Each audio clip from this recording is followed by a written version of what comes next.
Assalamualaikum warahmatullahi wabarakatuh. Topik ini akan dibimbing oleh Andi Mardiana Padupai yang akan membahas materi tentang manajemen strategis, khususnya di bidang pendidikan. Pembahasan ini dirancang untuk memberikan wawasan dan pemahaman mendalam tentang bagaimana pendekatan strategis dapat membantu lembaga pendidikan mencapai visi dan misinya secara efektif dan efisien. Mari kita mulai.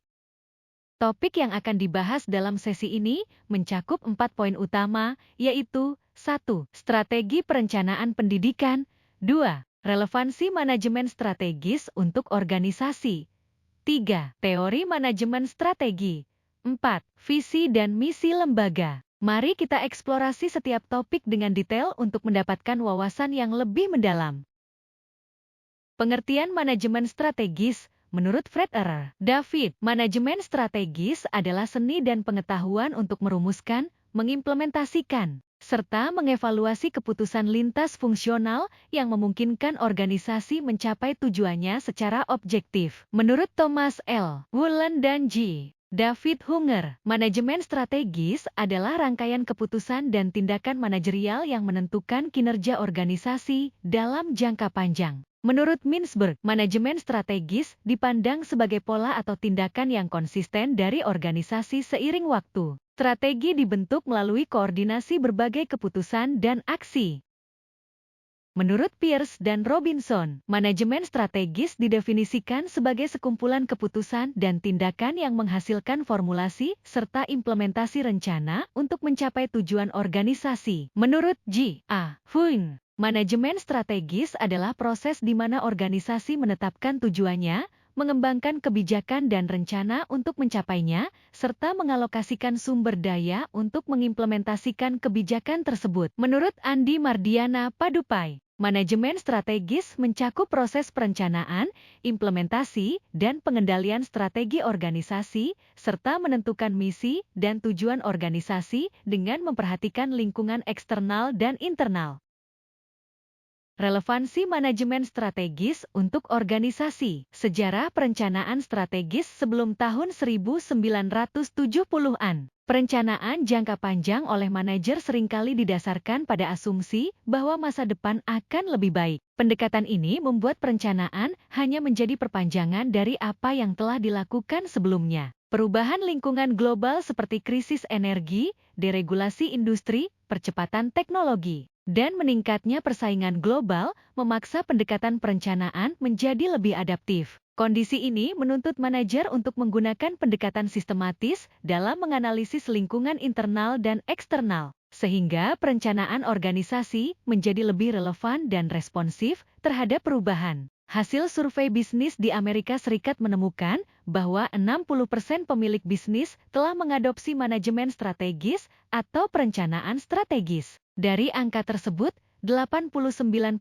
merasa rencana tersebut efektif, menunjukkan bahwa organisasi dengan sistem manajemen strategis cenderung memiliki pendapatan finansial lebih tinggi. Penggunaan meluas saat ini. Manajemen strategis tidak hanya digunakan oleh organisasi bisnis yang mencari laba, tetapi juga oleh badan pemerintah, organisasi swasta, sektor pendidikan, rumah sakit, dan organisasi nirlaba lainnya. Hal ini memperlihatkan fleksibilitas manajemen strategis dalam berbagai sektor untuk mencapai tujuan strategis.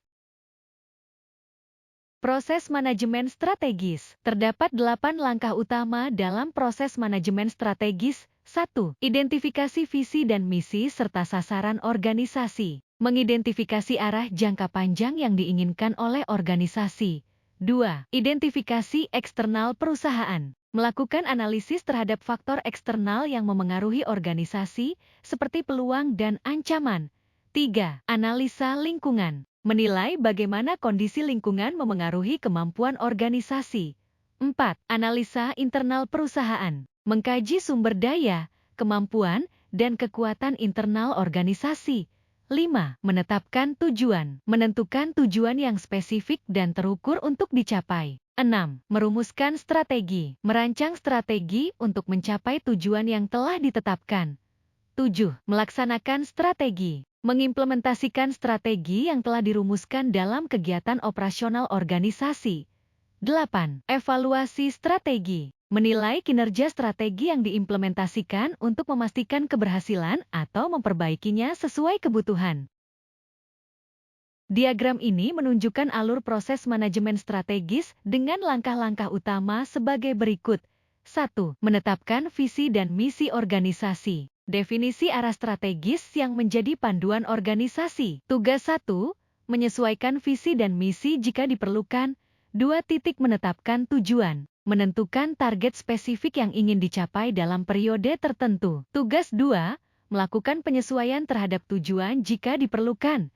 3. Menyusun strategi program kerja, merancang strategi operasional untuk mencapai tujuan organisasi. Tugas 3. Memperbaiki strategi jika hasil analisis menunjukkan kebutuhan perubahan. 4. Implementasi strategi, melaksanakan program kerja yang telah dirumuskan. Tugas 4. Melakukan perbaikan selama implementasi jika diperlukan. 5. Evaluasi dan monitoring, menilai efektivitas strategi yang telah dijalankan dan memberikan umpan balik. Tugas 5. Melakukan revisi atau penyesuaian berdasarkan hasil evaluasi. Analisis lingkungan adalah elemen penting yang memengaruhi semua langkah di atas. Memastikan bahwa setiap tahap responsif terhadap perubahan internal maupun eksternal. Diagram ini menjelaskan proses manajemen strategik, menetapkan tujuan dengan langkah-langkah utama sebagai berikut. 1. Kebijakan mutu. Langkah awal menetapkan kebijakan mutu yang menjadi panduan arah strategis organisasi. Tugas 1. Memastikan kebijakan mutu relevan dan melakukan perbaikan jika diperlukan.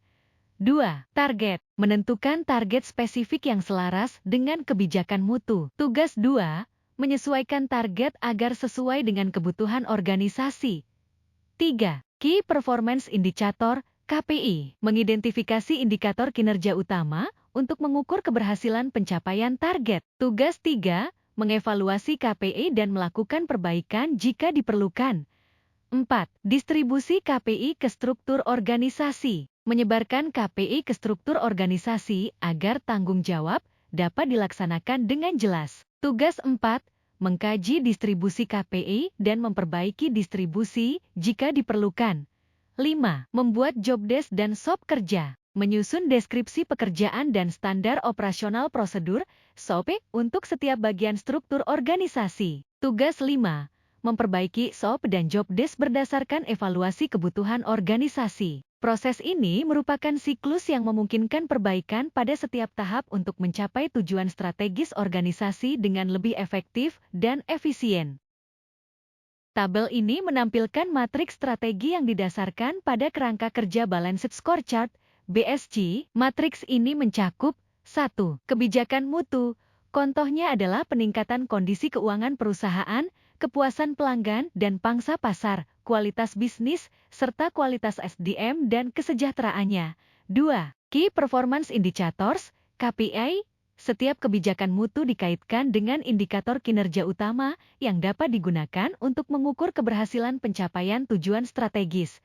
3. Program kerja, menentukan langkah-langkah spesifik atau program untuk mendukung pencapaian KPI dan kebijakan mutu. 4. Anggaran, memastikan ketersediaan sumber daya finansial yang diperlukan untuk menjalankan program kerja. 5. Timeline, mengatur jadwal implementasi program kerja dari Januari hingga Desember dengan pembagian bulanan untuk memastikan pelaksanaan yang terorganisasi dan terukur. Matriks ini dirancang untuk membantu organisasi mengintegrasikan strategi ke dalam operasional sehari-hari dengan pendekatan yang sistematis dan terstruktur. Identifikasi visi dan misi dalam organisasi dengan penjelasan berikut. 1. VT. Definisi, what we believe we can be, atau apa yang diyakini dapat dicapai atau diimpikan oleh organisasi. Visi mencerminkan gambaran jangka panjang tentang masa depan organisasi.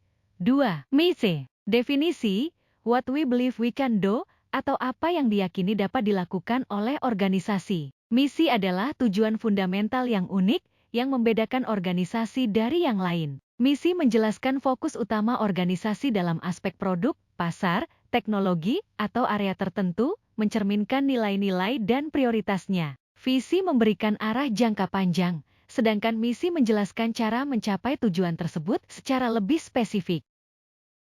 Analisis lingkungan. Lingkungan internal. Fokus pada faktor kekuatan, strengths, dan kelemahan, weaknesses, organisasi, atau perusahaan. Contoh kekuatan, sumber daya unggul, teknologi canggih, atau budaya perusahaan yang kuat. Contoh kelemahan, kekurangan dana, kurangnya SDM terampil, atau proses yang tidak efisien. Lingkungan eksternal. Berhubungan dengan peluang, opportunities, dan ancaman, threats dari luar organisasi. Contoh peluang, tren pasar, kemajuan teknologi, atau regulasi yang mendukung. Contoh ancaman, persaingan ketat, perubahan ekonomi, atau kebijakan pemerintah yang merugikan. Lingkungan internal dalam analisis SWOT pada manajemen strategis yang mencakup dua aspek utama, kekuatan, strengths, dan kelemahan, weaknesses. Berikut adalah penjelasan rinci, kekuatan, strengths. 1. Kurikulum Islami yang terintegrasi. Kurikulum dirancang menyeluruh dengan nilai-nilai Islami, mencakup pendidikan akademik dan moral. 2. Nilai dan budaya Islami, mengedepankan budaya organisasi yang sesuai dengan prinsip-prinsip Islami. 3. Sumber daya manusia berkompeten, tenaga kerja atau staf yang kompeten di bidangnya dan memiliki pemahaman nilai keislaman. 4. Dukungan komunitas dan alumni, jaringan komunitas yang kuat serta kontribusi dari alumni dalam berbagai bentuk dukungan. 5. Lingkungan yang kondusif untuk pembentukan akhlak, lingkungan belajar yang mendukung pembentukan karakter Islami siswa atau peserta didik. Kelemahan, weaknesses. 1. Keterbatasan sumber daya dan dana, kurangnya alokasi dana atau akses ke sumber daya yang cukup untuk mendukung kegiatan. 2. Keterbatasan infrastruktur dan teknologi, fasilitas fisik dan teknologi belum optimal untuk mendukung proses belajar dan pengelolaan. 3. Kualitas tenaga pengajar yang beragam. Perbedaan kualitas pengajar yang mungkin belum merata atau sesuai standar. 4. Kurangnya promosi dan branding, kurang dikenal oleh masyarakat luas karena minimnya strategi pemasaran.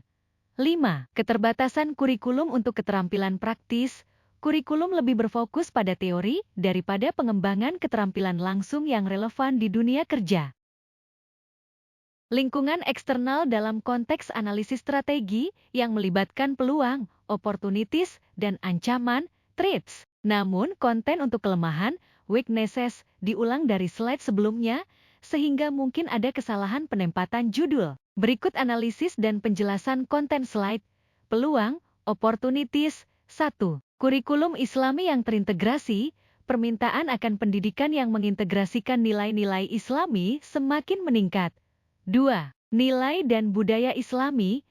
Adanya dukungan masyarakat terhadap pendidikan yang berbasis nilai-nilai Islami.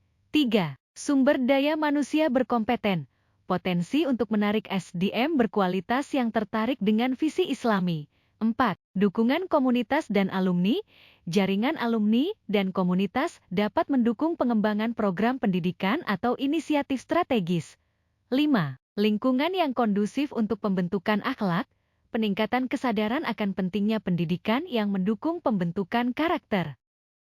Langkah ketiga dalam manajemen strategis, yaitu menetapkan tujuan, yang mencakup kriteria untuk memastikan tujuan yang ditetapkan efektif dan dapat mendukung strategi organisasi. Berikut adalah penjelasan dari poin-poin tersebut. Kriteria menetapkan tujuan. Suitable, cocok sesuai. Tujuan harus relevan dengan visi, misi, dan kondisi organisasi. Feasible, layak. Tujuan harus realistis dan dapat dicapai dengan sumber daya yang tersedia. Achievable, dapat dicapai. Tujuan harus memungkinkan untuk direalisasikan dalam batas waktu tertentu. Fleksibel, lentur. Tujuan harus cukup fleksibel untuk menyesuaikan dengan perubahan situasi atau kondisi eksternal. Motivating, memotivasi. Tujuan harus memberikan dorongan atau semangat kepada individu dan tim dalam mencapainya. Understandable, dapat dimengerti. Tujuan harus jelas dan mudah dipahami oleh semua pihak yang terlibat. Linkage, terkait dengan misi. Tujuan harus memiliki keterkaitan langsung dengan misi dan visi organisasi. Measurable, dapat diukur. Tujuan harus memiliki indikator yang memungkinkan pencapaiannya diukur secara objektif.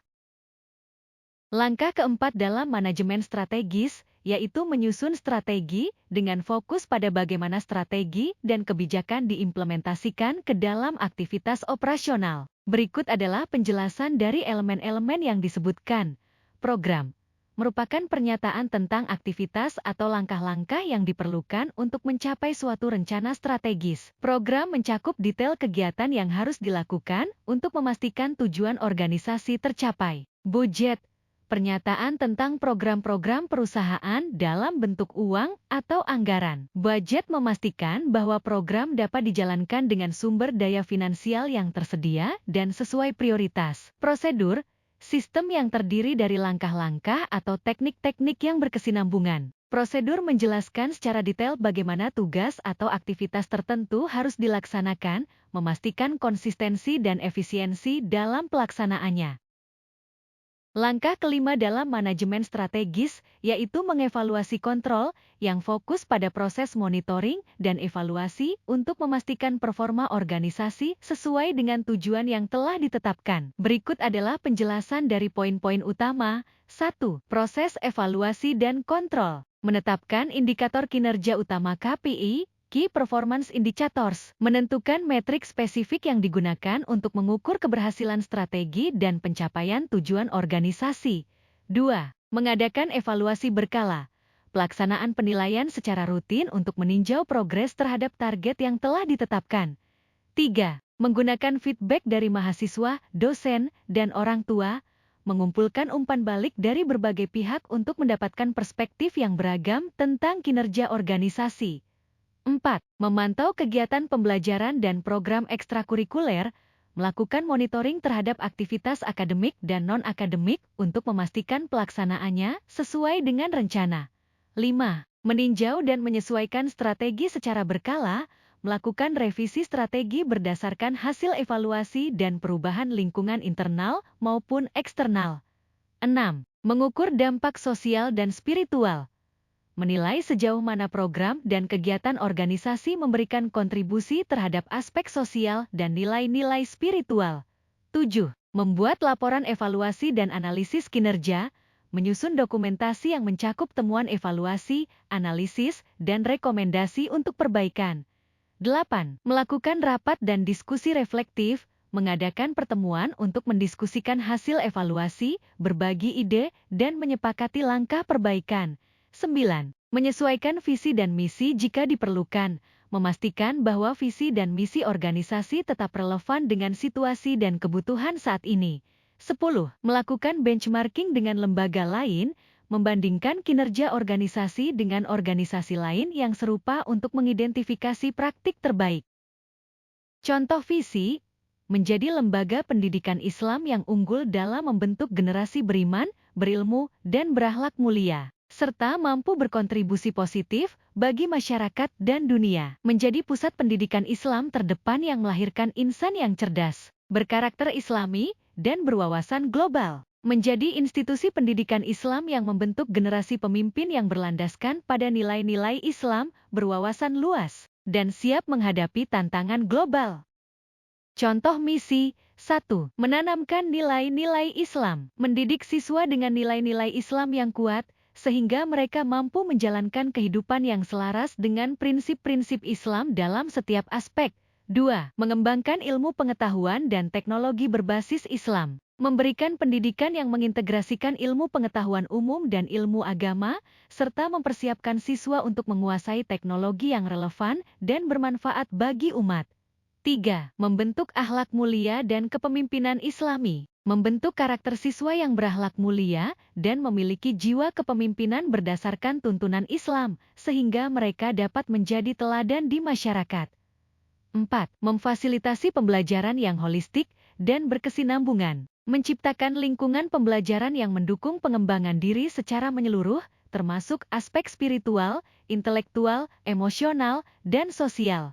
5. Memberikan kontribusi bagi kemaslahatan umat dan masyarakat. Mengajarkan dan membekali siswa dengan keterampilan dan wawasan yang dapat diterapkan dalam kehidupan nyata untuk membawa manfaat bagi umat dan masyarakat luas.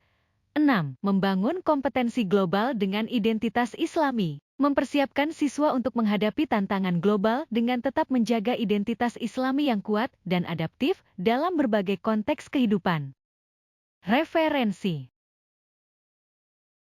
Bu Andi, Ana ada kata-kata nih, bermimpilah setinggi langit dan berusahalah sepenuh hati. Allah selalu melihat usaha terbaikmu dan jadilah pribadi yang tak hanya mengejar cita-cita, tapi juga berusaha memberi dampak positif bagi dunia. Terima kasih.